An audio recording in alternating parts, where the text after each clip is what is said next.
Assalamualaikum warahmatullahi wabarakatuh. Jumpa lagi sama Ibu Cucu di sini. Halo, apa kabar? Semoga kalian sehat-sehat selalu. Hari ini guys, aku mau berbagi pengalaman nih guys, tentang mertua zolim sama menantunya guys. Ciri-cirinya mertua zolim sama menantunya yaitu guys, yang mertua tidak disadari, yaitu dia selalu mencari kesalahan menantunya guys. Dan dia itu suka adu domba dengan anaknya, biar anaknya itu selalu menyalahkan istrinya. Itu ciri-cirinya mertua zolim guys.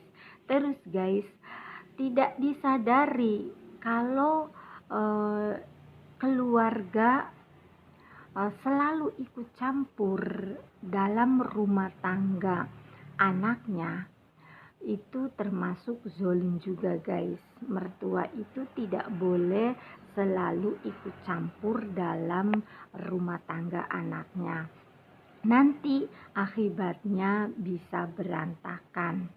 Ciri-cirinya mertua zolim sama menantunya yaitu guys, kalau menantunya lagi sakit, biasanya mertua itu marah-marah terus. Dan bahkan guys, kalau menantunya sakit-sakitan terus, biasanya menyuruh anaknya itu suruh menikah lagi guys. Itu ciri-cirinya mertua zolim sama menantunya.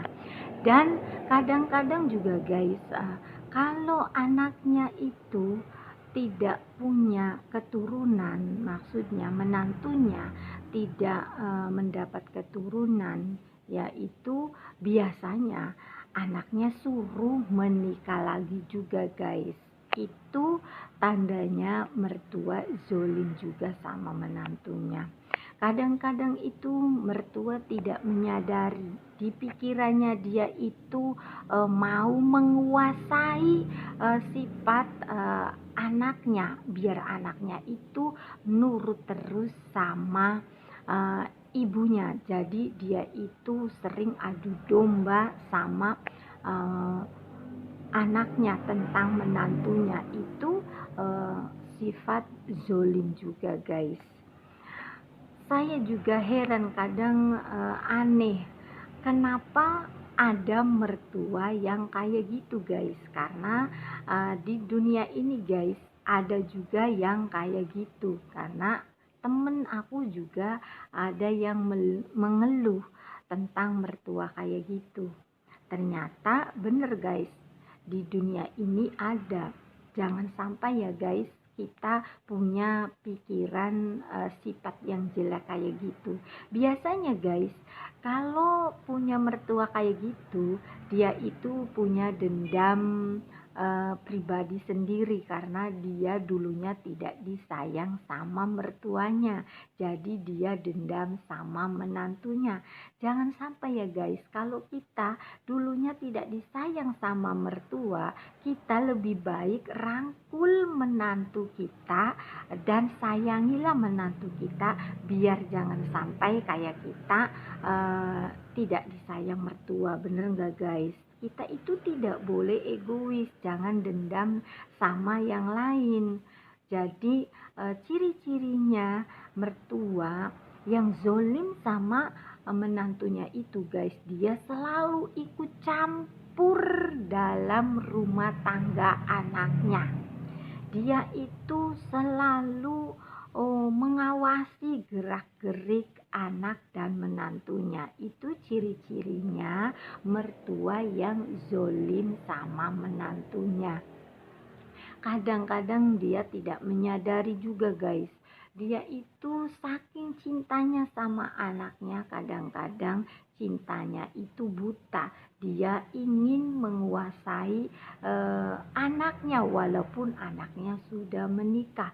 Dia takut kehilangan anaknya, dia itu takut anaknya tidak menyayangi ibunya lagi. Makanya dia bagaimana caranya anaknya itu harus nurut dan patuh sama ibunya. Jadi dia tidak berpikir panjang kalau menantunya itu tersiksa. Dan bahkan ya guys, anaknya juga itu tersiksa, hidupnya tidak akan bahagia karena orang tuanya selalu ikut campur.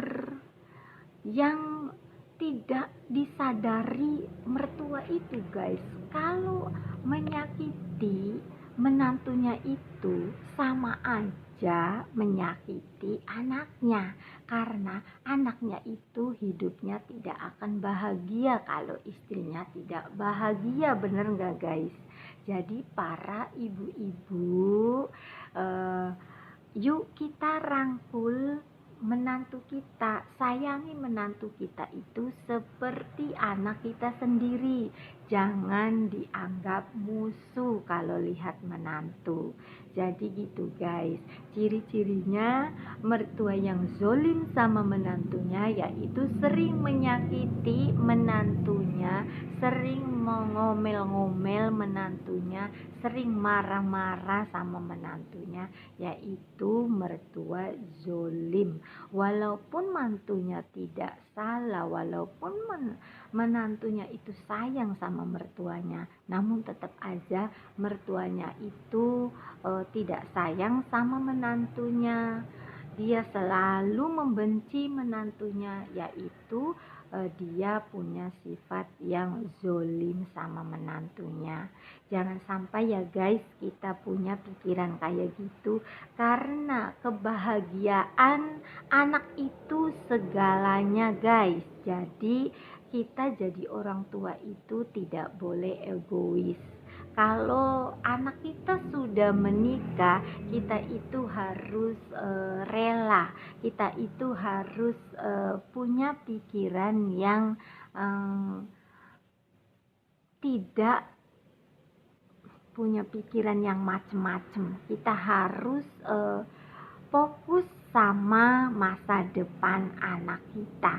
Kita harus memikirkan masa depan anak kita harus bahagia dan hidupnya harus sejahtera gitu guys. Tidak boleh ada musuh dalam selimut guys. Jangan sampai anak kita itu sengsara akibat ulah kita sendiri, akibat pikiran jelek sama menantu. Jadi nanti rumah tangga anaknya akan terancam tidak bahagia, bahkan bisa nanti berantakan.